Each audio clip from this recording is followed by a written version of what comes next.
Each year, Microsoft Research hosts hundreds of influential speakers from around the world, including leading scientists, renowned experts in technology, book authors, and leading academics, and makes videos of these lectures freely available.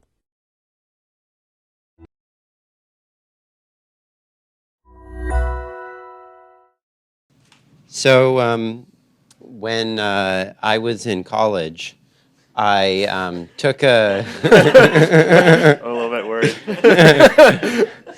I took a class on machine learning from Rob Shapiri, who's now at Microsoft, and I thought it was just like the coolest thing, and that there had to be like all sorts of uses for this in economics.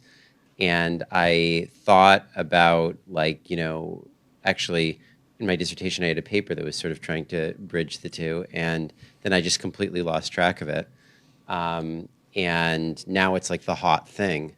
And unlike me, Matt Taddy, who I met when I was at Chicago, he's at the Booth School, actually followed through and got ahead of the curve and was doing economics and machine learning before it was cool.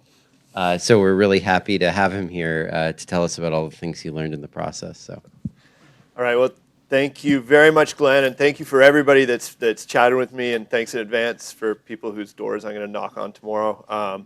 Glenn kept telling me that I would really enjoy talking to people here, and I understand now exactly what he was talking about. It's a super interesting group of very, very different people. I think it's great. So we'll talk about, this is my sort of broad, diverse audience talk. It's going to be about text mining. We're going to talk about text and social science. And as we go through it, because this is also a little bit of a meet and greet, I'll just kind of signpost some other things that I'm interested in that if you want to follow up on, I won't go into detail, but we can definitely chat about. So text as data and social science. So we'll begin with a very quick historical brief. The first place that I see people treating text as data in a way that would be immediately recognizable to a lot of people that work on it nowadays is this sort of Mosteller and Wallace. And they're actually stuff in the electrical engineering literature at IBM at the same time, so kind of like the early 60s. But we'll talk about these guys. They're statisticians, one from Harvard, one from Chicago. And their question that they were trying to answer here was who wrote the Federalist Papers, or not who wrote all of them, but who wrote the ones that we don't know were written by either Hamilton or Madison. And their solution to this question, it's what we would now call author classification, was to just count words. So they looked at very common words because they wanted to figure out stylistic rather than subject differences. And they basically built a model, so a dictionary we would call this now, a model for how Hamilton uses words with what probability, and a model for how Madison uses these words with what probability. And then they did Bayes' rule, right? So they inverted this, and they said that, I'm going to come up with a model for counts. They actually use essentially what I use today, a Poisson model, so really nothing's changed. And they then said, well, if I want to know the probability that Hamilton wrote this text, I have the Hamilton probability for that text divided by the Madison probability for that text plus the Hamilton probability for that text. So just Bayes' rule inversion. So that's kind of the origin, and that's actually what I want you to have in mind for a lot of what I'm doing today is this idea of counting words. So before we get into more of that, what do I mean by words? I'm abusing the word here. I really should be saying tokens. So the whole idea of what we're talking about is very general. You can say you're counting just words, right? Where words can be words, they can be kind of a contemporary word, an emoticon, hashtags, things like that. Just single units separated by white space for those of you that actually parse text. Or a token can be more complex, right? So in a lot of the things I'm looking at, you'll see these bigrams and trigrams where we're counting common phrases or combinations of words as well as individual words. And then this can get extended in all sorts of different ways. So I've seen and worked on examples where you use sophisticated grammatical parsers, Or you have domain-specific knowledge, right? So act of God is kind of a legal term, and I've seen some text mining in legal circles where they use what they know about the law in order to parse the language into chunks. So this is very, very flexible. But all I'm going to do today is count them. And so this kind of remains state-of-the-art. At the very end of the talk today, I'll talk about some other things that we're doing beyond just treating words as independent counts, and I've spoken with some of you about this today. But for now, let's say that this is pretty much state-of-the-art. We treat each document as this IID sample of words, which means that the summary of the document, the data that we are going to use to measure things with and measure things against, is just a big matrix of counts. So you have count Cij, which is the count for word I, count for word J in document I. So that can be the number of times that speaker Hamilton used the word and. So that's the basic counting of tokens. So now back to the history. Lots of things happened since Mostler and Wallace, and one of those things that happened fairly recently, in the 2000s, was this explosion of the idea of text as data. That's the buzz phrase, text as data in social science. And until quite recently, this worked. Actually in a way that was probably more basic than what Mostler and Wallace was doing, was that you would, instead of estimating a dictionary, a Hamilton dictionary from the data, you would have a predefined set of words that you would say, these are my good words, or these are my bad words, and then you would count those and say, well, there's more, so this was good, or there's more, so this was bad. I think this reached its pinnacle, this way of doing things. There's a highly publicized Science article in 2011 where they went through and they did this in kind of following a fairly systematic way of doing things. And they even came up with a new name for the way of doing science, culturomics. Didn't really catch on. So here's an example. Here's like the culturomics history of science by looking at counts for names of a bunch of historical figures from science who dealt with science in very different ways. Okay? This also has, you guys might be less exposed to us than I am, but in finance and accounting, this way of dealing with text data has been very popular. And there they add kind of a layer of objectivity by going to established psychosocial dictionaries and saying these are like the positive words, these are the bad words, because that's what the Harvard GI says are positive psychological words and negative. Significant about these guys being predefined is that the words have properties? Right, yeah. So so you predefine your words and then you just count them. And then, so they're not only are they predefined, it's the properties. You said that these guys each, for example, represent a different way of doing science, and I knew that in advance. I didn't have to ask any language model. I knew these were good and these are bad, and I didn't have to ask any language model. So they have predefined words which express that I'm angry, and Yeah. those which positive, negative which say that I'm peaceful, and then you sort of say you probably committed the crime because you saw this. Yeah, or where that's typically used is in the marketplace. The market goes up when people use aggressive but happy words. It goes down when they use docile but sad words, things like that. Yeah. That's a bit of a cartoon, but that's basically it. So more recently, there has been kind of this movement of techniques from machine learning into social science. And a lot of this has been happening in political science in particular, but the other fields are definitely getting in on the action. A large area of this work has revolved around one particular language, very basic language model from machine learning called a topic model, or latent Dirichlet allocation. Okay?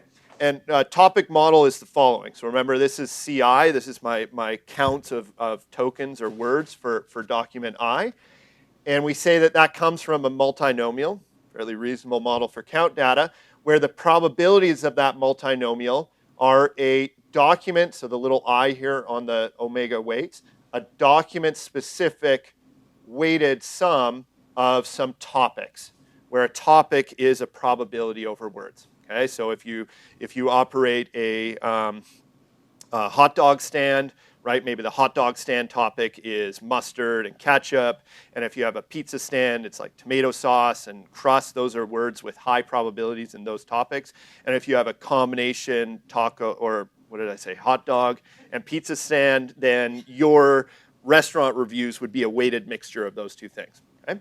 So that's a topic model, right? MI here is just the size of the multinomial. So this is the probability, the sum, a weighted sum of topics. So each of these is a vector, the same dimension as your vocabulary. And this is just the total number of words that you said. So you're conditioning on the length of the document. So this is stuff by David Bly and others, and it's been kind of a huge thing. It's just a factor model for count data, right? So for those of you familiar with factor models and all their various least squares implementations and factor models elsewhere in the world, this is just a factor model for count data, okay? And words are counted. So how is this used in social science, okay? Well, it's like any factor model, latent factor model is used. It provides low-dimensional structure, which the social scientist can then interpret in some way. So that's the game. You estimate a topic model. You go in there. It's lower dimensional. You can then say topic A is, here's an example I'm taking from one of the guys that does this really well, Justin Grimmer. We say this is topic about Iraq. These are in press releases by politicians. This is a topic about infrastructure. And how do you figure that out? Well, you look at the words that are high probability in that topic. So it's a big sort of machine of subjectivity. It's almost inevitable in doing things this way. And then what we have here is he's actually taken those topics and then done another dimension reduction and plotted people that load heavily in different topics against each other and interpret it. I'm not going to get into that. That's more just an illustration. But that's the game. You reduce dimension to a point where you can, and then you interpret. So you reduce dimension, you interpret the low dimensional space, and then you tell a story in the context, a narrative in the context of that low D space. That's the game. Issues with topic models. Topic models are great. I've talked with people here about better ways to fit them, and there's lots of cool stuff going on. Topic model, like any factor model, finds the dominant sources of variation. So if what you are looking for is not a dominant source of variation, if it's not, the first few eigenvalues of the covariance matrix, right? It's the same as principal components. You're lost then, okay? Unfortunately, in social science, we are often in that needle haystack space. Okay, so one of the first topic modeling things I did with some guys in finance, they wanted to look at this.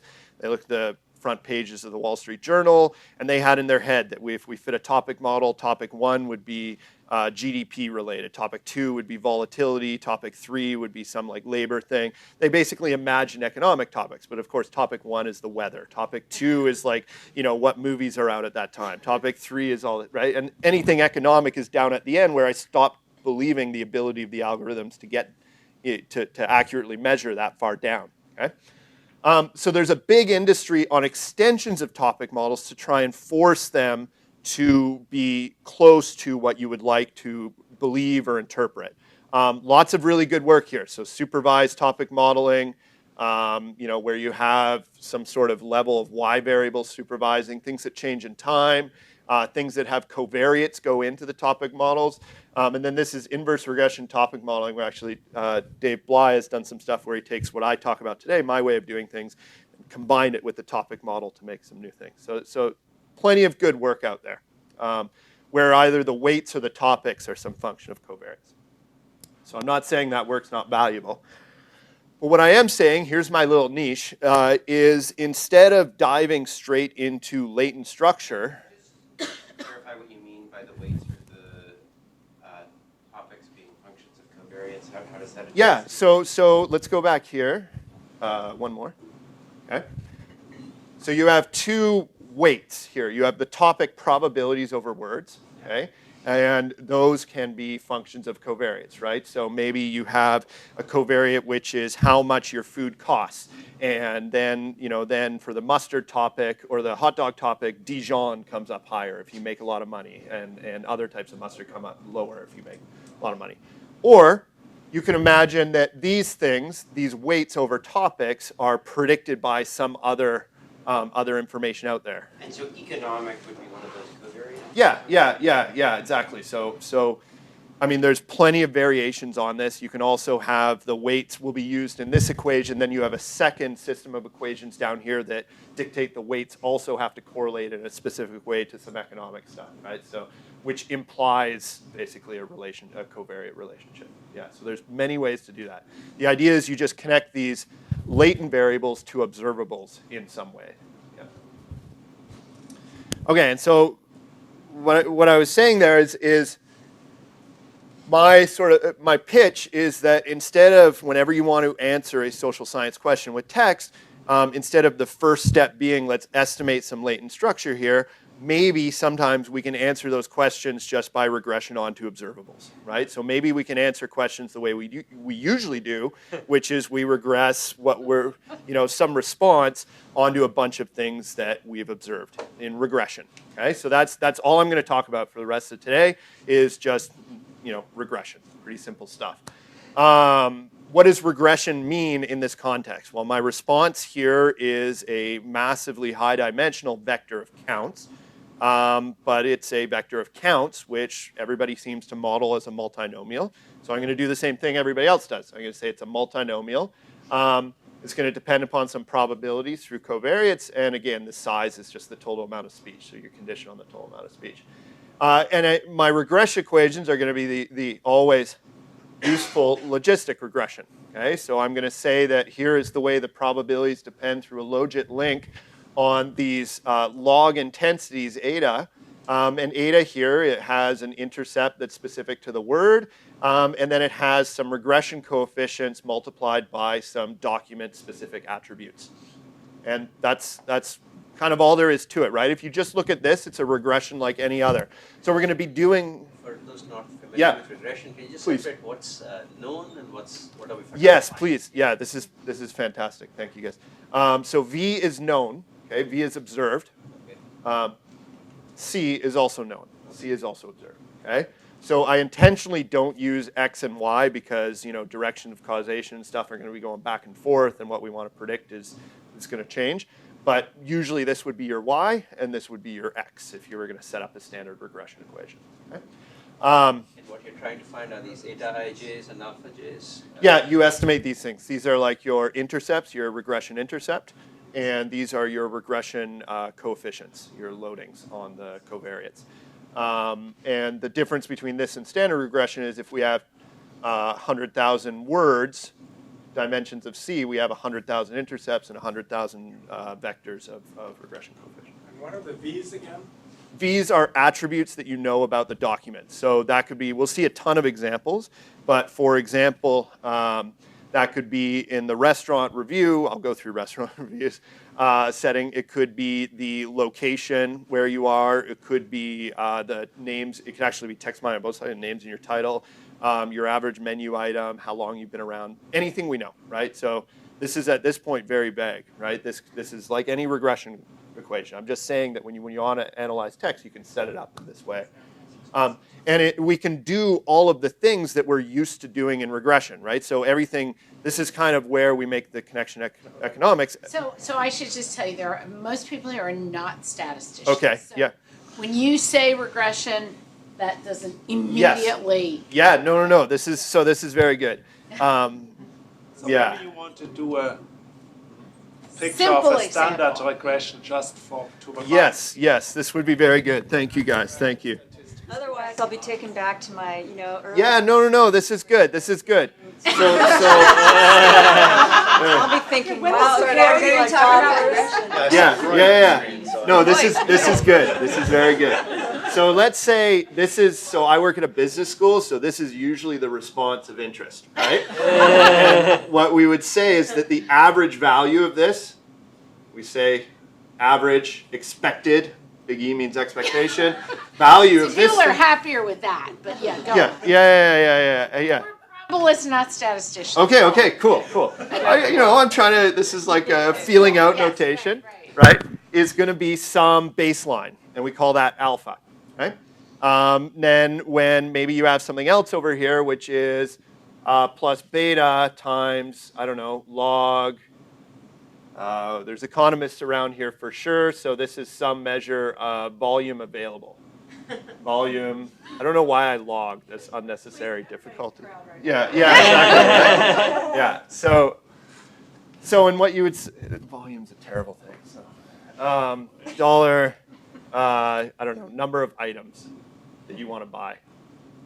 This is this crazy simple regression. Yeah, number of items. Okay, and so the regression equation, you know this. You know something about the marketplace, number of items available, and you know this. This is the amount that people are willing to pay per item, let's say. Okay? And then what you do is you compare a big picture of these. And you fit. Dollar, number. You get data that looks like this. You fit a line through that. Okay? So that's all there is to it. That's really, so this is actually a great, I'm glad that Jennifer jumped in there because, yes, that's all I'm proposing you do with text. So if this makes sense, right, then you can do state-of-the-art text mining. Yeah? So what's the outputs and the inputs? Okay, so the outputs and the inputs here, so let's just focus on a single word because where it gets confusing is when you start to talk about multiple words. So the outputs here, Cij, would be C. Let's say this is equal to number of times I say, what's a good word? Like. Binders. You got it. There's no consensus in that. That was binders? Binders. Binders. Binders. Yeah, the Mitt Romney thing, right? Yeah. So number of times they say binders, right? And there's an I'm just going to overrule. I think it should be like, and I think that the covariate should be whether you're from California or not. yeah, exactly. So binders. And binders is going to be a function of some average time that people say binders. And then you might have an indicator in V here for whether or not they're a member of the Republican Party. You have like GOP here. Okay? And then we would estimate this loading for number of times they say binders on GOP. And if this is a big positive number, then we say, hey, binder word usage is highly correlated with your party membership, and if we get a zero value, then we say no, they have nothing to do with each other. Slide beta is phi? Yeah, of course, right? They just toss them around. Yeah. On my slide, beta is phi. Thank you so much. No. That's my pleasure. I enjoy that much better. And eta is what? Yeah. So there. Yeah, I was hoping you'd let me get off the slide. So. So of course now there's this, so there's a little bit of a link here, right? This is standard linear regression, okay? In where this is things that you don't want to be fitting a line through, which is counts of words that doesn't look like something you'd fit a line through. Then around this you put some function, okay? So you say the average counts for this is going to be some transformation or function of this line. This linear thing here is called eta, okay? And the function we apply to it is we take e to the eta divided by sum of e to all the other etas. Yeah, so that's called a link, okay? But you can really think about the line. If any of that is confusing, just think about the line. Yeah. So the expected CI is equal to QI here, right? Yep. Yeah. Yep, absolutely. Yeah. Conceptual question. So I understand why, so one thing I could do is I could just try to understand the latent structure of the data. Another thing I could do is project onto observables. Yes. I don't know what the goal is. I'm not sure. Yeah, I haven't given you a goal yet, right? So I haven't even given you a question to ask or answer. So let me just, He's getting there. No, but it's a good point. There will be one. So actually I could list off some goals that we looked at. So in this paper, and like many papers, unless you read the rejoinder, the paper doesn't make sense, is really worried about prediction, right? So we say, actually, we're going to model the words as a function of some stuff, not because we want to understand that, but in the future, we're going to observe words, but not the stuff, and we can invert this model in order to do a really good job of predicting the stuff, okay? So that's worried about pure, straight-up machine learning prediction questions. Here, so this in this political sentiment on Twitter, actually we wanted to understand which of these relationships we were uncertain about in order to design experiments to learn better which it's actually a crowdsourcing thing. So which questions we should ask to people on Mechanical Turk. And then this one I'll go through a few of these examples today where we look at, I want to interpret the words, so kind of the classic poli-sci thing, or I want to condition on it, so I want to estimate something controlling for the message content and say, given what the message says, is there any other signal in some other variable? So we'll see a few of these. And now I'm going to go through this. So this is a little bit of the nitty gritty. It's how it's done, and so if you're into like scaling things and big data, this will make sense. Otherwise, you can just assume I came up with a way in order to fit these things. It's a regression like any other, which is what I said on the previous page, except the response is very high dimensional. There's a huge amount of data floating around. This is just a tough thing to fit and to crunch. And so what I do is, again, this is kind of the stats heavy content. Instead of fitting the multinomial, I fit a Poisson. So instead of fitting the model for all of the words jointly, I fit a separate regression model on an individual machine for counts of the word binder. And on Glenn's machine, I have counts for the word like. And I would fit a separate regression model over there. And that's nice from a computer science perspective because the data can be distributed and it never needs to communicate. And so this is the Poisson regression that we fit. I call this distributed multinomial regression. There's a paper on that. I talk about how in theory it's exactly equivalent to fitting the full logistic regression in a bunch of settings, and how it's very close in more complex settings. So it's a kind of independence that you're. That's right. So we're exploiting an independence. Now, where does that independence? So why is it? Why? Boom. Why do you have this independence? Well, this is kind of. Oh yeah. Question first. No. Okay. So if you're a Republican, you might be from California, you might not, and it might be not so. Well, so those are covariant independences, but and now you're talking about just on the like and the binder. That's right. So usage of those two terms is independent, which is clearly not, right? But so the point is that, and these are imperfect models. This is one of, and this actually makes it clear to people that rely upon the multinomial that these are imperfect models. The only way that dependence between words in a multinomial, so things you could possibly choose, the only way there's any independence between like and binders is the fact that there's a fixed length to your speech, and you can't choose the same word to be both like and binders at the same time. So it's kind of a negative dependence induced by the fact that you can't fit two words in one utterance, would be the way I talk about it. Yeah?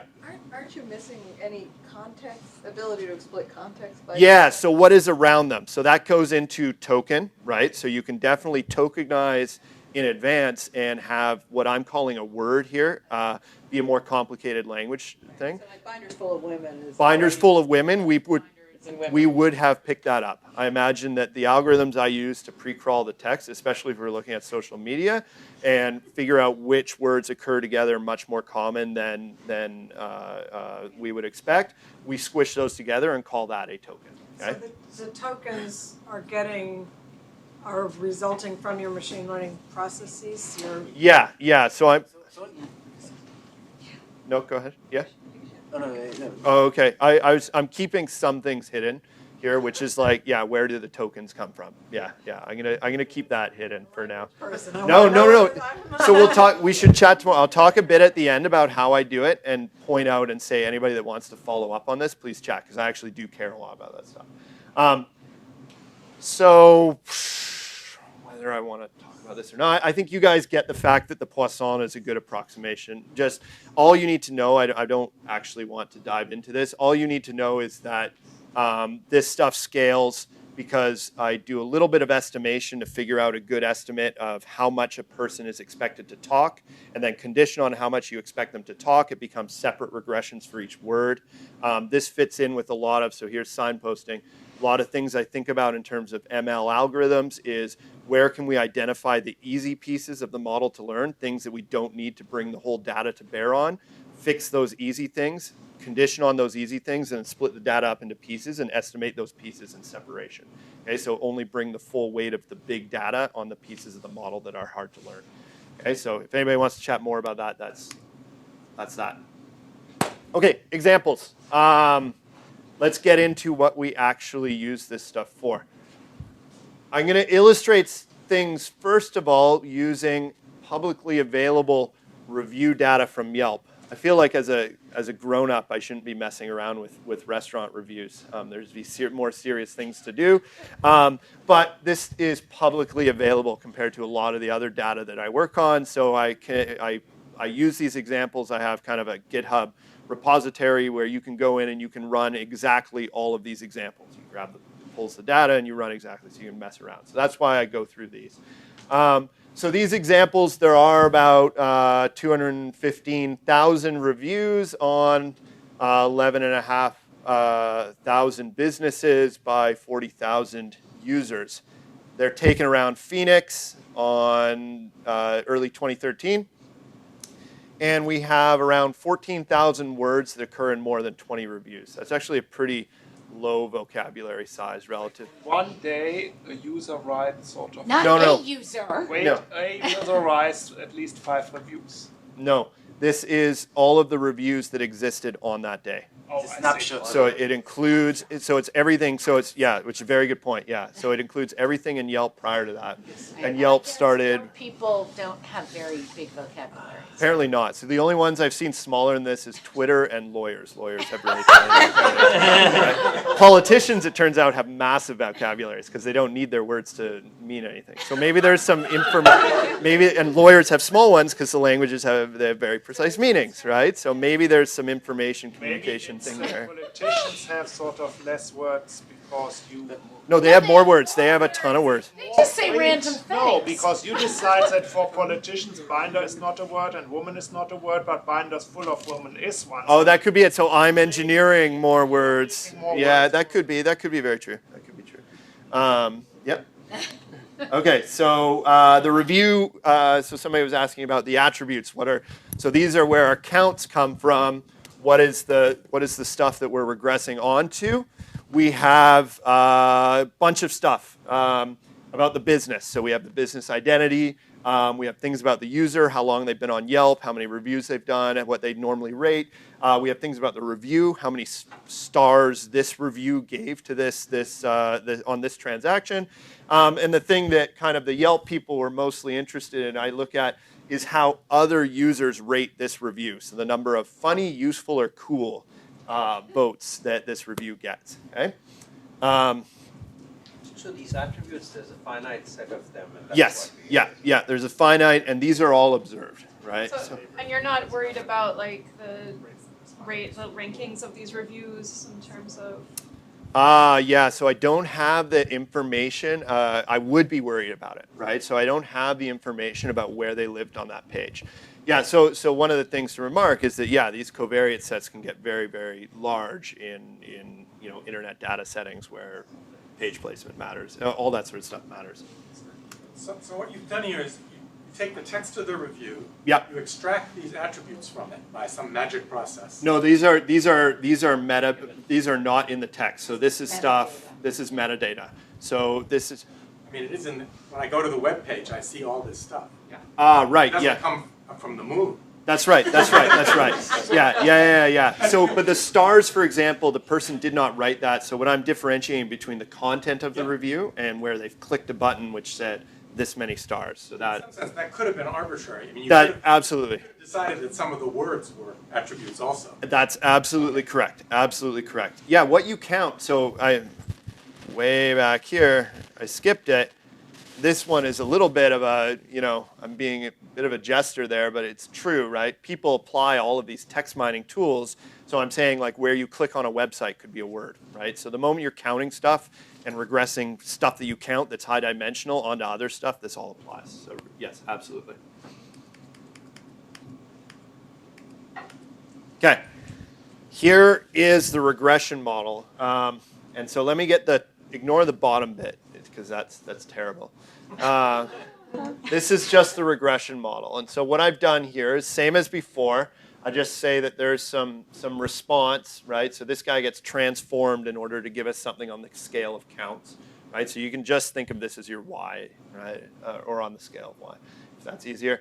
An expected count for that word, okay? So an expected intensity is what I'll use. That's technically correct. for that word, for word J, regardless of who you are.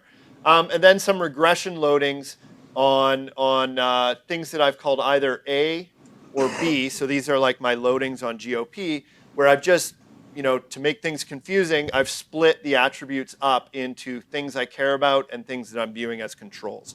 And that'll just make life conceptually simple for me when I want to make that distinction later. So the things I care about here, these are like the number of stars. These are review-specific attributes. So the number of stars that you gave the restaurant in that review, the counts of the votes. There's 11 things here. This thing... Interpretation of that would be like, what do you tend to say about restaurants that you like? And what do you tend to say about restaurants that you end up not liking? Yeah, exactly. That could be one question that you would answer here. So that can give us a trace of what does it mean to like a restaurant? Yeah, or exactly, right? So what is language content that is specific to the liking of a restaurant, not, and you can go further than that, right? Because you have, actually in this data set, another one I looked at, you have attribute ratings. You have atmosphere, you have service, you have value, and you can kind of see, what is like because it was value oriented, what is like because the lighting was nice and things like that. So the B could be things like whether it's raining or not, and people might actually get worse reviews on a rainy day. Perfect. But how do you know that actually maybe the rain is not relevant for the food? Yeah, that's right. I've just made a decision. Yeah, so you did that beforehand? Yeah, this is something I've just decided. So this is kind of the standard thing you have. The 400 categories and said, I know they're not important for the quality of the food. I'm not saying that. No. I'm not saying that they're. No, I think. No. Yeah. No. I believe that these categories and the rain are important for the quality of the food. Okay, but I would like to discern the effect, the language that's relevant to quality, independent of those things, because I understand those relationships, and I want to see what content is there left over in language after I condition. I'm going to include business random effects, so not just rain. I'm saying this restaurant. After I condition on the control for variables that you don't care about, so to get the effect of the variables you do. Yes, yeah, I want to get a cleaner effect of the variables that I do care about. So just the opposite of what you're saying. It's not just I can see where you're coming. No, but you're going to condition on all that stuff. Yeah. I am, yeah. No, the reason I condition on it is because I believe it does matter. Okay, so I have what is this, 12,000 things that I think matter for food quality, which I just want to condition on them, get rid of them. Okay, now here's the statsy bit. Just shut your ears if you don't want to hear this. There's a lot of parameters flying around here, right? We have 15,000 words and 2,000 variables. What can you do? How do I estimate a system of this type? So we do it by minimizing deviance or maximizing the likelihood, which I think most people are familiar with.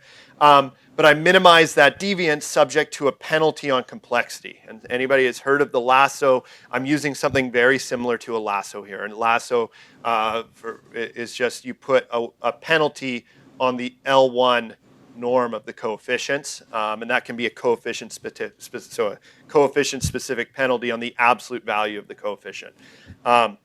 Very common these days as a way to minimize or as a way to fit complex high-dimensional systems. So for those of you, here's some signposting. For those of you that are interested in this sort of stuff, I have also gotten interested in this type of thing, and I think about settings where those the weights on that norm are actually a function of how strong the signal is in that direction, so that for really strong signals, you penalize quite little and you get something that's completely unbiased, and for very weak signals, you get something that is heavily penalized and ends up just zero. For the mathematicians among you, I talk about how close you can get a scheme like this to L0 penalization instead of L1 penalization, and kind of what are the bounds on getting close. And obviously under weak penalties, you can't get anywhere close because L0 is very hard, but under high penalties and relatively high, you can get close. So if anybody's curious, that's the one-step estimator pass paper, so we can chat about that too.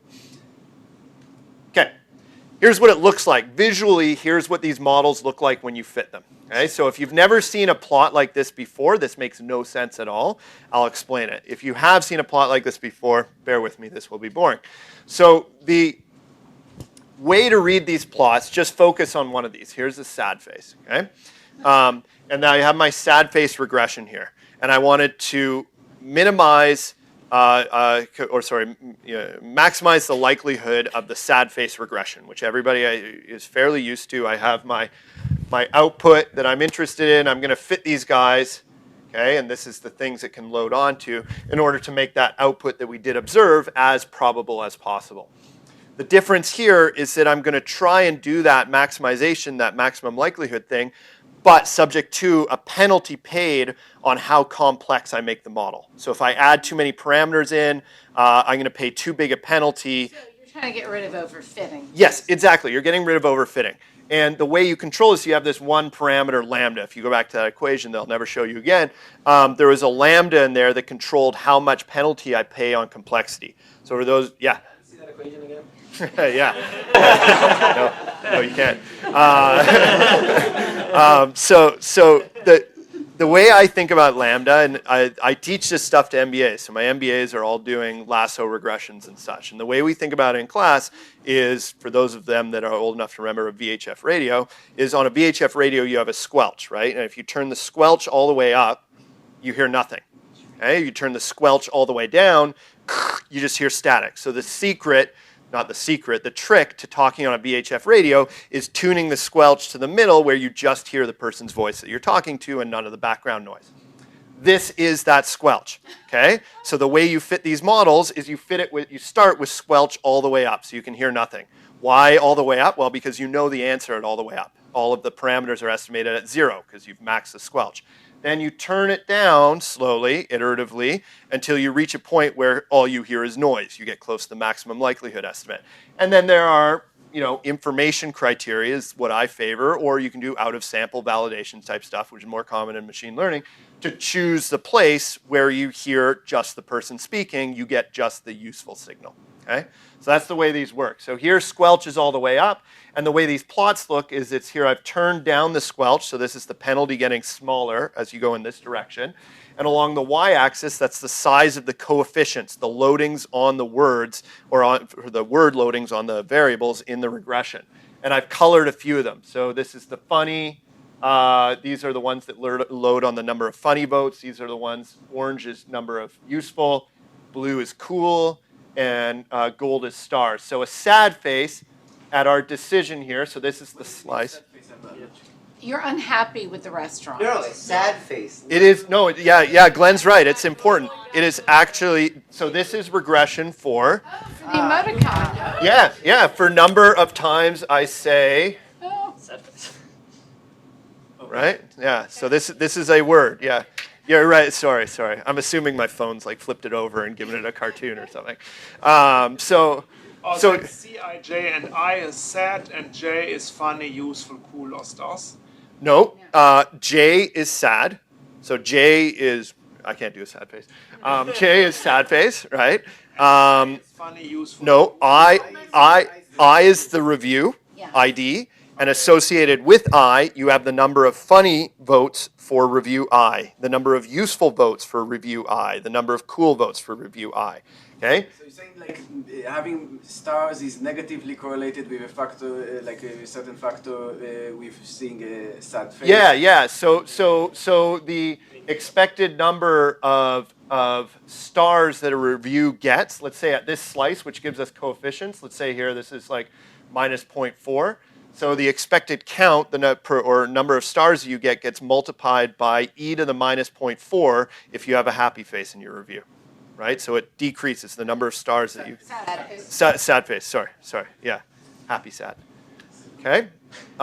Yeah. So that's exactly it. So another example over here. Here's the happy face, right? Just so we make sure that we're saying things that make sense. Here's the happy face, and it has a positive, around positive 0.4 loading. They don't have to be. It doesn't have to be symmetric. It doesn't have to be symmetric at all. In fact, I'd never even noticed it was symmetric until now. And yeah, so the expected count, here's the way to say it. The expected number of happy faces that you think you should see increases by e to the 0.4 with every extra star in the review. And actually, these are measured on standard deviation scale, so it's every extra standard deviation star you expect to see. So interestingly, the place where you chose to get your coefficients there was actually pretty. Yeah, pretty high. Yeah, there's strong signal here. Yeah. These plots actually go out further, but yeah. If you think that there was a true ground truth, wouldn't you expect that there would be a region where these curves are flat so that the coefficients don't change depending on the Yeah. So no, because there's a difference between the ground truth and what you're optimizing, right? So these coefficients, in some of these. From your model, probably. Yeah. So in some of these models, actually, you have perfect separation. So these coefficients, if left unpenalized, would drift out to plus or minus infinity, right? So they would never flatten out. Wouldn't it be kind of a whole region of lambda that gets you the right answer? Oh yes, yeah. I would think that these curves would be flat. Like there would be. I mean, if. Well, that one is flattening. Yeah. But this one here is not, right? Now, right answer is interesting, right? So this is going to be a model that predicts well, okay? Saying that I've recovered some truth is tougher unless I make a bunch of assumptions about sparsity, in which case you could say that, yes, there's going to be a range whereby so you would say my sort of pattern that I pick up is robust to lambda in this range. So right now we shouldn't take these numbers too seriously, like these 0. No, yeah, plus 0.5, minus 0.5, positive, negative, right? If you met at least 5 minutes to just show some results. Yes. No.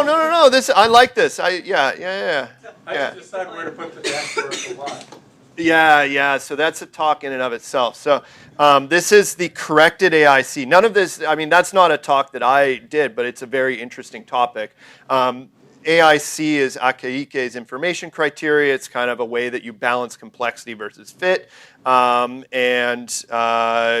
it fails in high dimensions for mechanical reasons. The corrected version is something that I've worked on that does a much better job in high dimensions. In low D, it gives the same thing.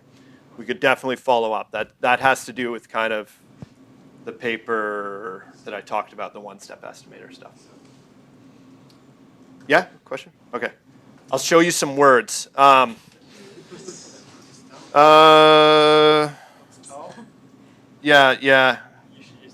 no, I'm going to skip that. Well, no, okay, fine. Yeah. You guys are a good audience. This is very fun. Okay, so, no, I'm serious. I'm not being sarcastic. To MBA students. No, I'm comparing you to a room full of, statisticians. We get good MBAs at Booth, right? They're solid. They're really solid. Yeah. Okay, so. Was inside into statisticians. Yeah. There is a tau here. Thank you. Yeah. So tau here measures how much I put an extra penalty on the stuff I don't care about versus what I do care about. So bigger tau means cleaner signal about the stuff I care about because I've removed more of the effect of the stuff I don't care about. So you see here some foul language in here, but so at low taus, for example, for plus stars, we get stuff that is specific. So like prick, people like Thai food, Phoenix, things that are just marginally associated with high stars. And top 10 words include misspellings. Oh, of course, yeah. There's very common misspellings. But Yeah. they're in the top 10 is kind of surprising. Yeah. Top 10 for that city. Yeah, top 10 for that city. What they're doing here, right, where they took out the... Oh yeah. So some of some of these are my own misspellings because what I've done is I've taken things that multiple spellings of, and then I collapse them to a single linguistic root, and that's what it looks like. Yes, thank you for pointing that out. You control more, you get things like heaven, perfection, gem, divine, amazing, die, superb, phenomenal. These are the things that load heavily on positive stars, right? And at the same thing for negative stars, rude, livid, disrespect, disgrace, inexcusable, right? So it makes sense. You can get into the funny if you want. So now, Glenn's right, I would like to chat about this a little bit. So what have I done? I've estimated, this is where most of the sort of machine learning interface stops. You estimate this big complex model, you describe this model, you get some cute words, and you say like, hey, swear words are funny, and then we're done, right? So I view my role as trying to take these big complex machine learning systems and match that up to something that the economists or the social scientists can make use of. Okay? So what is my tool here? Well, the same way that, if a statistician looks at a bunch of data and he talks to a doctor or something, he's going to find the X bar, the sufficient statistic that doctor is interested in. Okay. Here, I'm going to try and give you the X bar, kind of the sufficient statistic that tells you all the information relevant to some given observable that you're interested in. So the way it works is conditional on the model. Those regression coefficients act as, here's little map, they act as a map from the text space to the space that you're interested in. You can project. Somebody, I think, even said that earlier. Okay? And so that's all there is to it. That's all I'm going to propose, is that after you fit these complicated models, if you have observables that you're interested in knowing the text content specific to those observables, you project through that linear map, and that'll give you a score. So if I have 10,000 words, right, and I have then 10,000 loadings on whether or not you're Republican. Okay? So when I get a new set of 10,000 words for some document, I can do those 10,000 words, inner product with those 10,000 loadings. Okay, so numbers times numbers summed all together. And that will give me a single number that tells me the content of that text that is relevant to whether or not you were from the Republican Party. Okay, so it's sufficient statistic. The same way we don't talk about all of data, we talk about some average. This is a model-based statistic, sufficient statistic. And in particular, this is where a little bit of theory comes in. It turns out that given that projection, okay, that the words projected through the loadings on the things you care about, and whatever else your model conditions on, the other conditional stuff, whatever, the variables that you are then interested in are independent from the text given that. So in other words, that projection contains all of the information in the text that's relevant to the variable that you care about. You then don't have to be a machine learner that worries about the 15,000 dimensional thing. You can go back to being a social scientist that worries about the 11 dimensional thing and the 1 dimensional thing. Okay? So that's kind of my whole, so now you guys I got 5 minutes left, we can just riff. But that's kind of my enterprise. It's built around, hey, avoid latent structure if you don't need it, because if you do avoid it, you can do these projections and get rich summaries of text. So you're saying that the story that you get from topic models is kind of based on your topics then? Yeah, and there's... Here, you're saying your story is then based on those 11 and all the other stuff. Yeah. He defined that beforehand. He just said he wanted to know whether there is a relationship between your gender and your intelligence. And he adds all these other variables which control for the environment and makes people make the wrong prediction. Why don't we go through some examples? I just think it'll be much clearer. Yeah. So this only works because you had the attributes. That's right. Without the attributes, it'd be useless. For news stories in the Times, it's not going to work. Well, you have lots of attributes. You have the writer, you have the date, you have the page. Those aren't the things you're interested in, are they? It might be, it might not be. Yeah. The writers are Republicans. Yeah, so, well, no, but you could have all of the stories in a document, in a newspaper could be a day, and then you have all of the economic information that occurred on that day, right? That would be all of your attributes, and then you want to connect news without a layer of latent information. Or in the case of what Jenskow and Shapiro did, you have different types of papers, and you're trying to figure out which are Republican and which are Democrat. Yeah, let me go to the Jenskow-Shapiro example. So I'm writing a paper with these guys, and they asked me the question, how has the partisanship of rhetoric changed over time? And in particular, they wanted to know speakers across parties, and Jesse's going to explain this to you, I think, in more detail. He told me he would. But here's the like high-level view. Speakers across parties using different words to describe the same thing or focusing on different topics because of their party membership. Okay, so removing what other, state effects, time effects, other things that would cause people to be imbalanced along these dimensions. Now, if you try to answer this, I pick on Matt and Jesse's stuff because that's fair game. If you try to measure this sort of, this is a question of segregation. They're asking the question, do they want to know in time, do Republicans and Democrats make choices about language that are more segregated today, let's say, than they were back in time? And so you can apply other measures of segregation and isolation that these guys and others have used and measure that, right? Well, it turns out in high dimensions, all of these estimates do very silly things. And that's the reason for that is because whatever segregation index you think you are measuring, variability in that thing is dominated by your ability to measure it when the dimension of the problem gets big. Okay, so we can, again, this is something we can follow up on. Here's kind of a standard, their slant index that they use in a paper. Real is the actual difference between Republicans and Democrats.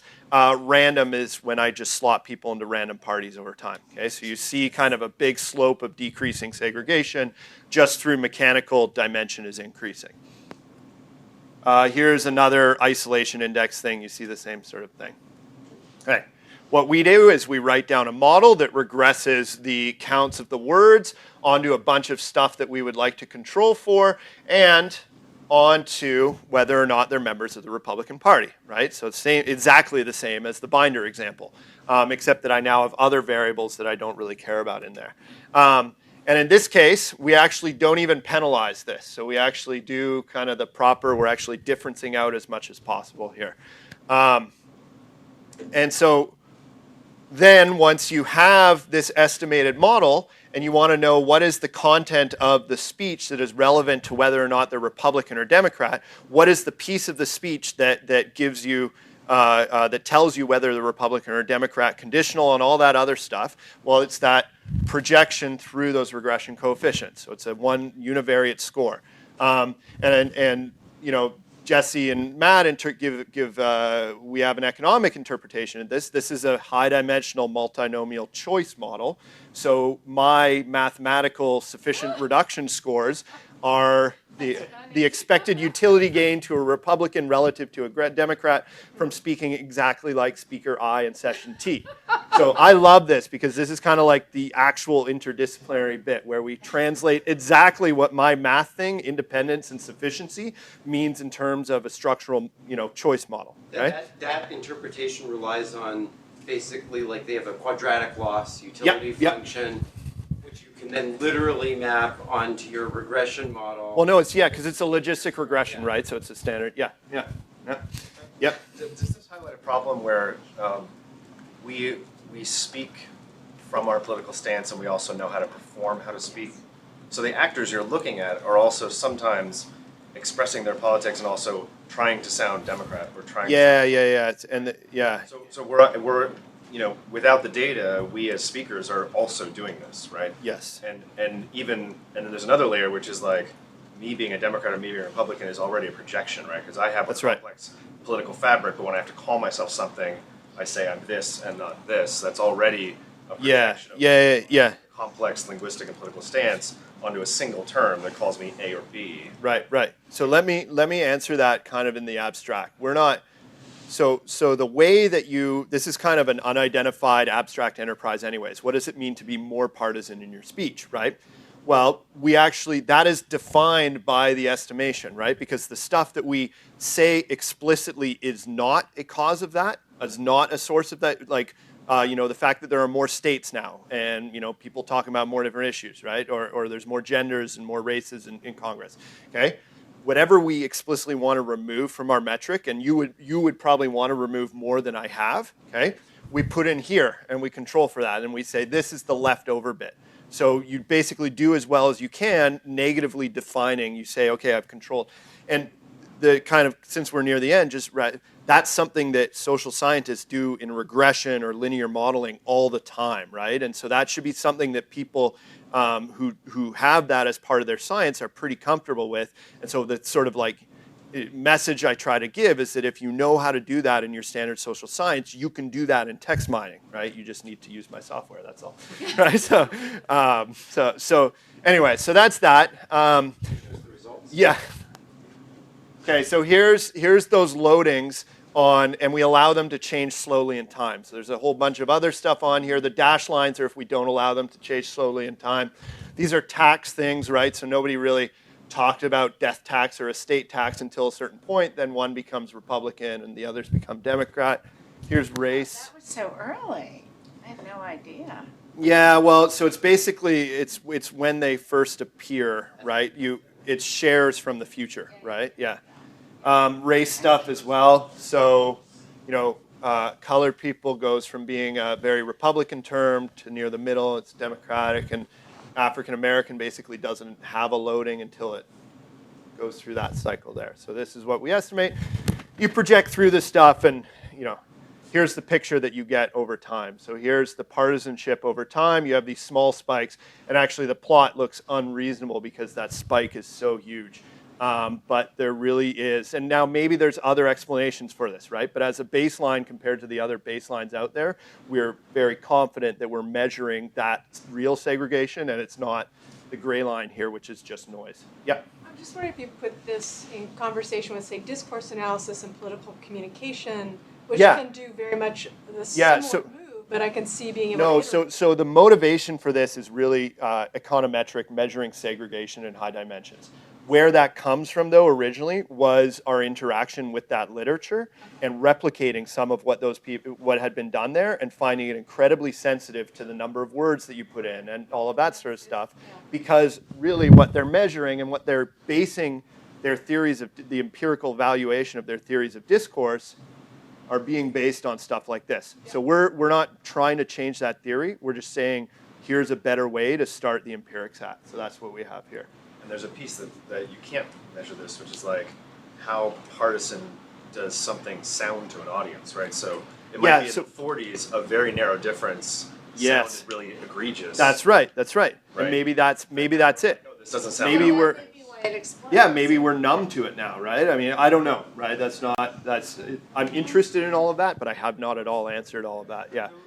So maybe propose, given that we're 3 minutes over, that you just tell us what the other applications are without telling us much. Yeah. And so, then we wrap up. Yeah. So I'll just give you one other application. This is at eBay. We're measuring negotiation between buyer and seller. We would like to control for things that predict whether those guys would reach a bargain, and then see what language is left over.